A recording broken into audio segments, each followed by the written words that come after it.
കരുണാനിധിയേ കാൽവറിയൻപേ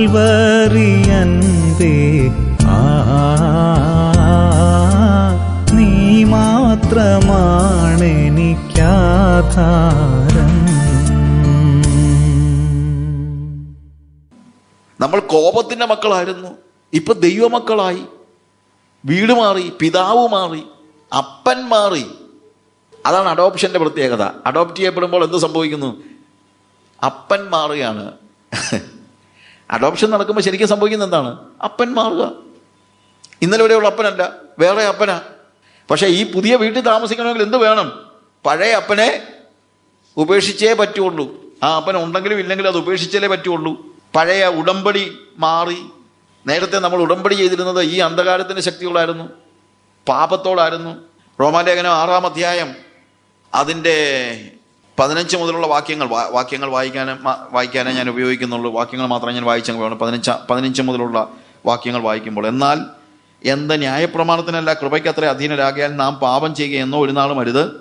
നിങ്ങൾ ദാസന്മാരായി അനുസരിപ്പാൻ നിങ്ങളെ തന്നെ സമർപ്പിക്കുകയും നിങ്ങൾ അനുസരിച്ച് പോരുകയും ചെയ്യുന്നവന് ദാസന്മാരാകുന്നു എന്നറിയുന്നില്ലയോ? ഒന്നുകിൽ മരണത്തിനായി പാപത്തിൻ്റെ ദാസന്മാർ, അല്ലെങ്കിൽ നീതിക്കായി അനുസരണത്തിൻ്റെ ദാസന്മാർ. ഇന്നലെ വരെ പാപത്തിൻ്റെ ദാസന്മാരായിരുന്ന നമ്മൾ ഇപ്പോൾ നീതിയുടെ ദാസന്മാരായി. എന്നാൽ നിങ്ങൾ പാപത്തിൻ്റെ ദാസന്മാർ ആയിരുന്നുവെങ്കിലും 17-ാമത്തെ വാക്യത്തിൽ നിങ്ങളെ പഠിപ്പിച്ച ഉപദേശരൂപത്തെ ഹൃദയപൂർവ്വം അനുസരിച്ച് പാപത്തിൽ നിന്ന് സ്വാതന്ത്ര്യം ലഭിച്ച് നീതിക്ക് ദാസന്മാരായി തീർന്നിരിക്കുന്നത് കൊണ്ട് ഞാൻ ദൈവത്തിന് സ്തോത്രം ചെയ്യുന്നു. നോക്ക്, ഇന്നലത്തെ അവസ്ഥ മാറിയിട്ടൊരു പുതിയ ലോകത്തിലേക്ക് നമ്മൾ കയറുകയാണ്. താഴെ വായിക്കുമ്പോഴത്തേക്ക് 19-ാം വാക്യത്തിൽ ഇടയ്ക്ക് നമ്മൾ 19-ാമത്തെ വാക്യത്തിൽ വായിക്കുമ്പോൾ, നിങ്ങളുടെ ജഡത്തിൻ്റെ ബലഹീനത നിമിത്തം ഞാൻ മനുഷ്യരീതിയിൽ പറയുന്നു, നിങ്ങളുടെ അവയവങ്ങളെ അധർമ്മത്തിന് ആയി അശുദ്ധിക്കും അധർമ്മത്തിനും അടിമകളാക്കി സമർപ്പിച്ചതുപോലെ ഇപ്പോൾ, ഇന്നലെ വരെ ഉണ്ടായിരുന്ന സ്റ്റേജ് മാറുകയാണ്. ഇപ്പോൾ നിങ്ങളുടെ അവയവങ്ങളെ വിശുദ്ധീകരണത്തിനായി നീതിക്ക് അടിമകളായി സമർപ്പിപ്പിൻ. നിങ്ങൾ പാപത്തിന് ദാസന്മാരായിരുന്നപ്പോൾ നീതിയെ സംബന്ധിച്ച് നിങ്ങൾ സ്വതന്ത്രരായിരുന്നുവല്ലോ. നിങ്ങൾക്കന്ന് എന്തൊരു ഫലമുണ്ടായിരുന്നു? ഇപ്പോൾ നിങ്ങൾക്ക് ലജ്ജ തോന്നുന്നതല്ലയോ? അതിൻ്റെ അവസാനം മരണമത്രേ. എന്നാൽ ഇപ്പോൾ പാപത്തിൽ നിന്ന് സ്വാതന്ത്ര്യം പ്രാപിച്ച് ദൈവത്തിന് ദാസന്മാരായിരിക്കയാൽ നിങ്ങൾക്ക് ലഭിക്കുന്ന ഫലം വിശുദ്ധീകരണവും അതിൻ്റെ അന്തം നിത്യ ജീവനും ആകുന്നു. അപ്പം ഇന്നലെയും ഇന്നും തമ്മിലുള്ള വ്യത്യാസം കൃത്യമായിട്ട് പൗലോസ് പറയാണ്. ദത്തെടുക്കുമ്പോൾ വേറൊരു ലോകത്തിലേക്ക്, വേറൊരു കുടുംബത്തിലേക്ക്, വേറൊരു അപ്പൻ്റെ മക്കളായി നമ്മൾ മാറുകയാണ്. അപ്പൻ്റെ മക്കളാകുമ്പോൾ ഉണ്ടാകുന്ന പ്രത്യേകത, നമ്മളെ പേര് പോലും മാറുകയാണ്. ദത്തെടുത്ത് കഴിഞ്ഞാൽ പിന്നീട് എന്താണ്? പുതിയ അപ്പൻ്റെ പേരിലാണ് നമ്മൾ ജീവിക്കുന്നത്. നമ്മൾ സർനെയിം മാറുകയാണ്. ഓസ്ട്രലൈറ്റ് ഒരു ബാറ്റിൽ നെപ്പോളിയൻ്റെ കാലഘട്ടത്തിൽ നെപ്പോളിയൻ ചെയ്ത ഒരു യുദ്ധത്തിൽ ഒത്തിരി പടയാളികൾ മരിച്ചു. അപ്പോൾ നെപ്പോളിയൻ ചെയ്ത ഒരു കാര്യം, അന്ന് ആ യുദ്ധത്തിൽ മരിച്ച സൈനികരുടെ മക്കളെയെല്ലാം നെപ്പോളിയൻ അഡോപ്റ്റ് ചെയ്തു. അഡോപ്റ്റ് ചെയ്യുക മാത്രമല്ല ചെയ്തത്, അവരുടെ സർനെയിം നെപ്പോളിയൻ എന്നാക്കി. അഡോപ്റ്റ് ചെയ്യുക എന്ന് പറഞ്ഞാൽ കുറച്ച് പൈസ കൊടുക്കുകയോ അല്ലെങ്കിൽ സഹായിക്കുകയോ മാത്രമല്ല ചെയ്തത്. എന്താണ്? അഡോപ്ഷൻ ആയതുകൊണ്ട് അവരുടെ എല്ലാ കാര്യങ്ങളും, അവരുടെ എഡ്യൂക്കേഷനും മറ്റുള്ള കാര്യങ്ങളും എല്ലാം നെപ്പോളിയൻ ഏറ്റെടുത്തു, രാഷ്ട്രം ഏറ്റെടുത്തു. പക്ഷേ അവരെ സഹായിക്കുക മാത്രമല്ല നെപ്പോളിയൻ ചെയ്തത്. നെപ്പോളിയൻ എന്ത് ചെയ്യുന്നറിയാമോ? ഇനി മുതൽ അവരുടെ എല്ലാം സർനെയിം എന്തായിരിക്കും എന്ന് പറഞ്ഞു? നെപ്പോളിയൻ എന്നായിരിക്കുമെന്ന്. ഇതുപോലെ നമ്മുടെ സർനെയിം മാറിയെന്നേ, അതതിനകത്തെ പ്രശ്നം. നേരത്തെ നമ്മളുടെ സർനെയിം പറഞ്ഞു പോയാൽ അങ്ങ് ആദാം വരെ പോയേനെ. ഞാൻ പറഞ്ഞിട്ടുണ്ട്, എൻ്റെ ഐഡിക്കകത്ത് കിടക്കുന്ന പേരെന്നൊക്കെ പറഞ്ഞു കഴിഞ്ഞാൽ വട്ടപ്പാറ സ്കറിയ മാത്യു തോമസ് എന്ന് പറഞ്ഞാൽ അങ്ങോട്ടൊക്കെ പോവുകയാണ്. പോയിട്ട് ഞാനിപ്പോൾ സാജു ജോൺ മാത്യു തോമസ് സ്കറിയ മാത്യു വട്ടപ്പാറ എന്നൊക്കെ പറഞ്ഞ് അങ്ങ് പോവുകയാണ്. അപ്പോൾ ഞാൻ ചിന്തിച്ചാൽ ഇത്രയും ഇവന്മാർ കണ്ടുപിടിച്ചല്ലോ, കുറെ കൂടെ പരിശ്രമിച്ചായിരുന്നെങ്കിൽ അവസാനം ആദാം വരെ അങ്ങ് ചെന്നേനെ. അവസാനം കൊണ്ട് നിർത്തുന്നത് ആദാമെന്നായിരിക്കും. അങ്ങനെ ആദാമെന്ന് പറഞ്ഞു കഴിഞ്ഞാൽ എൻ്റെ സർനെയിം എന്തായി തീരും? ആദാം.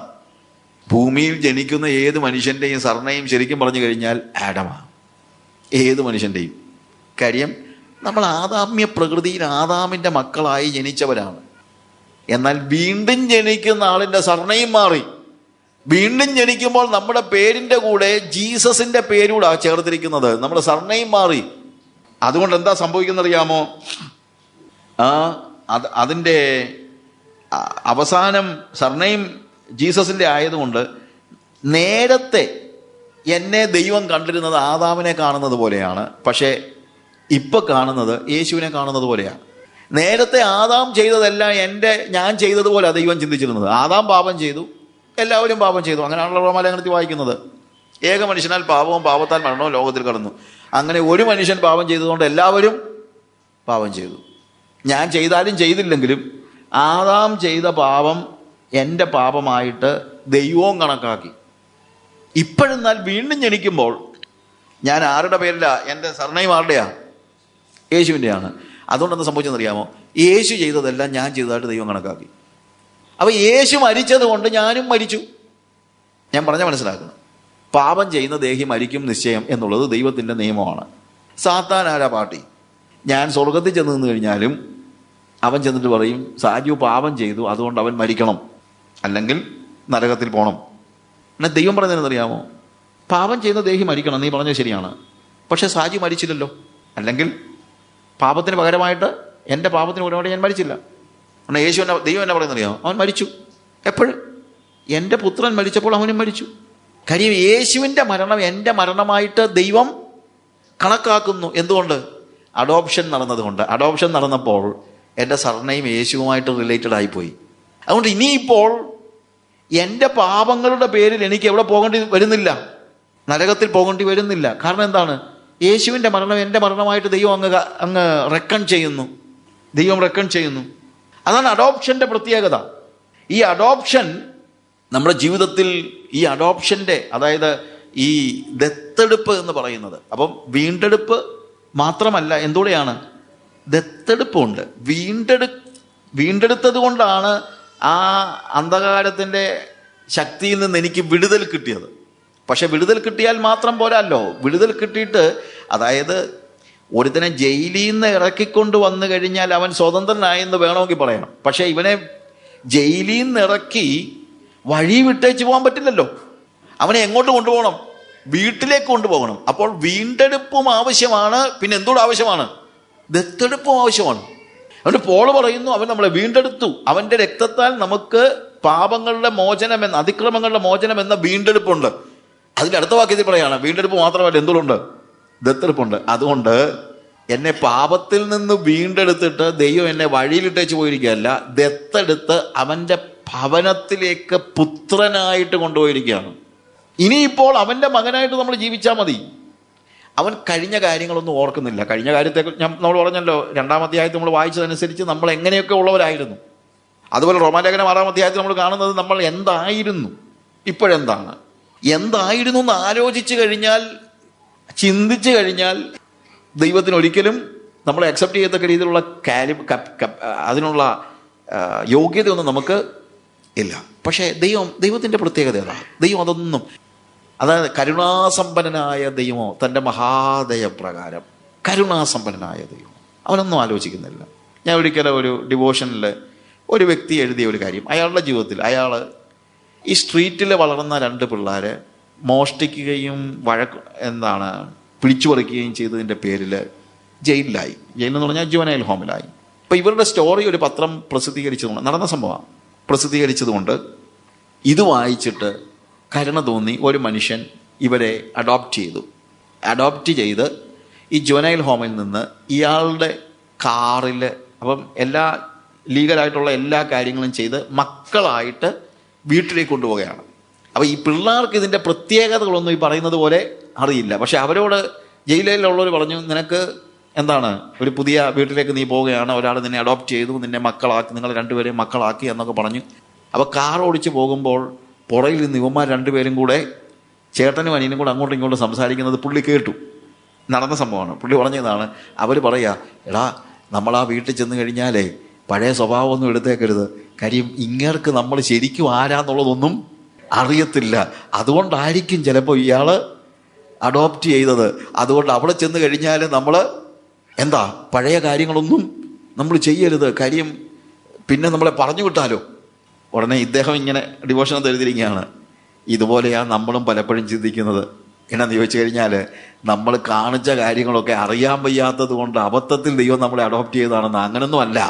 നമ്മൾ എന്തൊക്കെയാ കാണിച്ചതെന്നുള്ളത് കൃത്യമായിട്ട് കർത്താവിന് അറിയാം. പക്ഷെ അതെല്ലാം അറിഞ്ഞുകൊണ്ട് കരുണാസമ്പന്നനായ ദൈവം എന്ത് ചെയ്തു? നമ്മളെ സ്നേഹിച്ച് അവൻ്റെ മഹാസ്നേഹം കൊണ്ട് നമ്മളെ പുത്രന്മാരാക്കി, നമ്മളെ നമ്മളെ അഡോപ്റ്റ് ചെയ്തു, നമ്മളെ ദത്തെടുത്തു. എന്നിട്ട് ഭവനത്തിലേക്ക് കൊണ്ടുപോവുകയാണ്. ഭവനത്തിൽ ചെന്നാൽ ആ പറഞ്ഞ കാര്യം ശരിയാണ്. ഇനി അവിടെ ജീവിക്കുന്നത് സ്ട്രീറ്റിലെ ജീവിതമാകരുത്. ഇനി ജീവിക്കുന്നത് എങ്ങനെയുള്ള ജീവിതമായിരിക്കണം? ആ ഭവനത്തിന് യോജിക്കുന്ന മകനായിട്ട് വേണം അവിടെ ജീവിക്കാൻ. അവനെ കൊണ്ടുവന്നത് വേലക്കാരനായിട്ടല്ല, വീട്ടുവേലയ്ക്ക് 2 പിള്ളേരെ വേണ്ടതിന് വേണ്ടി അല്ല ആ പിള്ളേരെ അഡോപ്റ്റ് ചെയ്തത്. ദൈവത്തിൻ്റെ വേലയ്ക്ക് വേണ്ടി, അല്ലെങ്കിൽ വേല ചെയ്യിക്കാൻ വേലക്കാരായിട്ടല്ല നമ്മളെ. അതിന് കർത്താവിന് ഇഷ്ടം പോലെ ദൂതന്മാരുണ്ട്. നമ്മൾ എന്തെങ്കിലും ചെയ്തില്ലെന്ന് പറഞ്ഞൊന്നും അവർക്കൊന്നും ദൈവത്തിനൊന്നും സംഭവിക്കാനൊന്നുമില്ല. ദൈവത്തിന് ഇഷ്ടം പോലെ ദൂതന്മാരുണ്ട്. പക്ഷെ കർത്താവ് നമ്മളെ അഡോപ്റ്റ് ചെയ്തിരിക്കുന്നത് ജോലിക്കാരായിട്ടല്ല. കർത്താവിനെ അഡോപ്റ്റ് ചെയ്തിരിക്കുന്നത് എങ്ങനെയാണ്?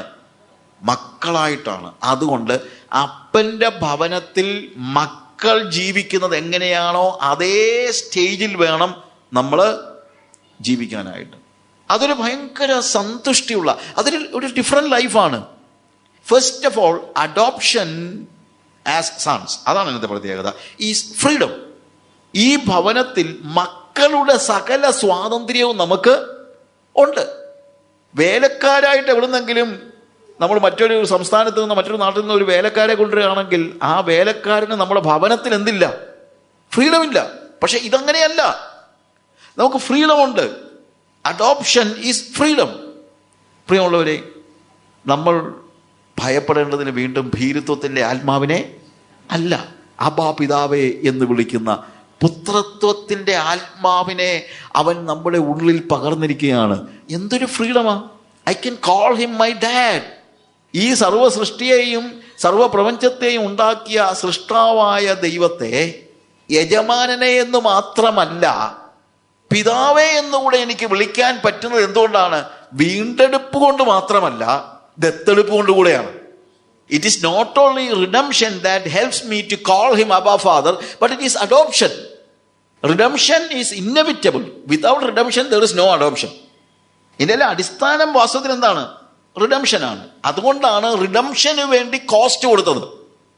പക്ഷേ റിഡീം ചെയ്തിട്ട് അവനെന്നെ അഡോപ്റ്റ് ചെയ്തത് കൊണ്ട് എനിക്കിപ്പോൾ മകൻ്റെ സ്വാതന്ത്ര്യം ഈ ഭവനത്തിലുണ്ട്. ഐ കോൾ ഹിം അബ്ബാ ഫാദർ.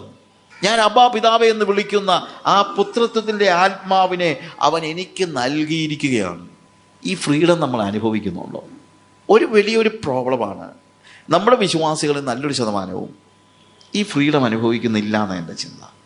അവരിപ്പോഴും നമ്മുടെ വീടുകളിലൊക്കെ ആളുകൾ എന്തെങ്കിലും കാര്യങ്ങളൊക്കെ ഭിക്ഷ വാങ്ങിക്കുന്നത് നമ്മുടെ വീട്ടിൽ വന്ന് കയറിയിട്ടൊന്നുമല്ലല്ലോ ഭിക്ഷ വാങ്ങിക്കുന്നതാണോ? അവരെന്ത് ചെയ്യുന്നു? വഴി നിന്നിട്ട് വല്ലതും തരണേ, അല്ലെങ്കിൽ എന്തെങ്കിലും അവരുടെ പരാതികളെല്ലാം പറയുന്നു, അല്ലെങ്കിൽ പരാധീനതകളെല്ലാം പറയുന്നു. പറഞ്ഞു കഴിയുമ്പോൾ നമ്മളെന്തെങ്കിലും ഇട്ടുകൊടുക്കുന്നു. ഇതുപോലെ ഒരു ബന്ധമേ ഇന്ന് നല്ലൊരു ശതമാനം വിശ്വാസികൾക്കും ദൈവമായിട്ടുള്ളൂ. അവർ വരുന്നത് എന്തിനു വേണ്ടിയാ? വരുന്നത് അവരുടെ പരാധീനതകളുമായിട്ടാണ്. സഭായോഗത്തിന് വരുന്നത് പോലും പരാധീനതകളുമായിട്ടാണ്. എന്നിട്ട് പരാധീനതകൾ പറഞ്ഞ് കർത്താവേ എന്നെ നീ സഹായിച്ചാലേ പറ്റുള്ളൂ, വേറെ ആരെ സഹായിക്കാൻ എന്നൊക്കെ ഒരു ഒരു ഒരു ഒരു ഭിക്ഷ യാചിക്കുന്ന ഒരു വ്യക്തിയെ പോലെയാണ് മിക്കവരും സഭായോഗത്തിന് വരുന്നത്. എന്നിട്ട് വല്ലതും കിട്ടുന്നത് കൊണ്ട് നല്ല ദൈവമാണ് കേട്ടോ, വേണേ കഴിഞ്ഞ ആഴ്ച കർത്താവ് എനിക്ക് നല്ലവനും വല്ലഭനുമായിരുന്നു. അവൻ നല്ലവനും വല്ലഭനുമാണെന്നുള്ളതിനകത്ത് യാതൊരു സംശയമില്ല, അത് വേറെ കാര്യം.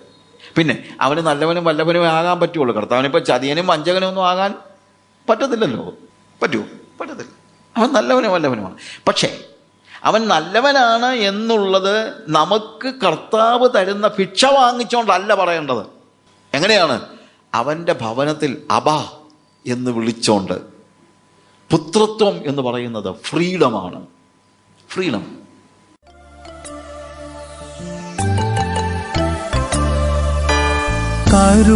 കരുണാനിധിയേ കാൽവറിയന്തേ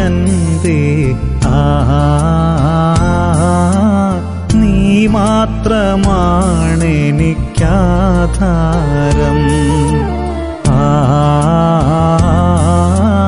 നീ മാത്രമാണെനിക്കാധാരം. കരുണാനിധിയേ കാൽവറിയന്തേ നീ മാത്രമാണെനിക്കാധാരം. മാത്രമാണെനിക്കാധാരം. നീ മാത്രമാണെനിക്കാധാരം.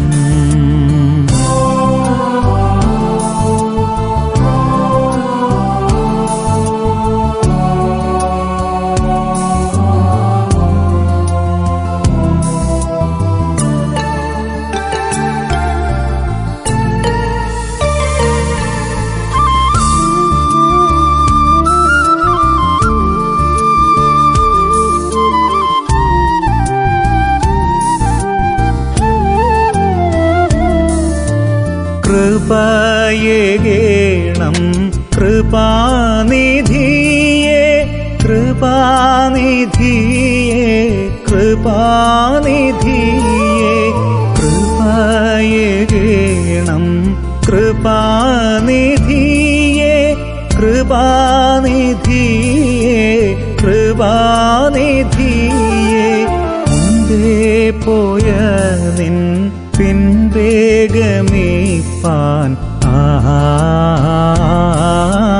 നീ മാത്രമാണെനിക്കാധാരം. നീ മാത്രമാണെനിക്കാധാരം. കരുണാനിധിയേ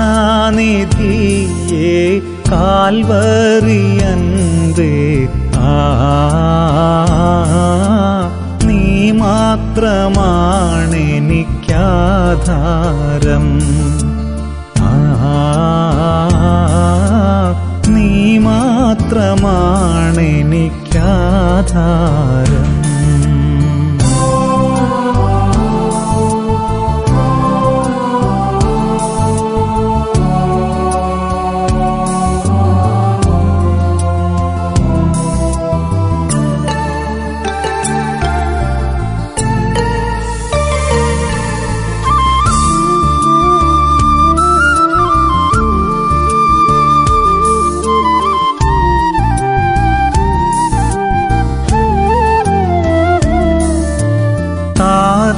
നിന്നിഷ്ടം മണ്ണിൽ ഞാൻ ചെയ്യുവാൻ, തന്നിൽ വസിപ്പാൻ, ഉന്നതം ചേരാൻ. താതാ നിന്നിഷ്ടം മണ്ണിൽ ഞാൻ ചെയ്യുവാൻ, തന്നിൽ വസിപ്പാൻ, ഉന്നതം ചേരാൻ. ത്യാഗം ചെയ്യും നീ പാഴ്മണ്ണിനാശ, ഓടുന്നു നാടിനെ പ്രാപിപ്പാൻ. ഓടുന്നു നാടിനെ പ്രാപിപ്പാൻ. കരുണാനിധിയേ കാൽവറിയൻപേ,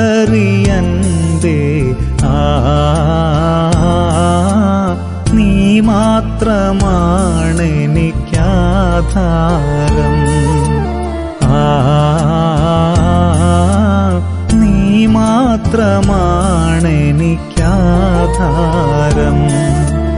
കരുണാനിധിയേ കാൽവറിയൻപേ, നീ മാത്രമാണെനിക്കാധാരം. നീ മാത്രമാണെനിക്കാധാരം.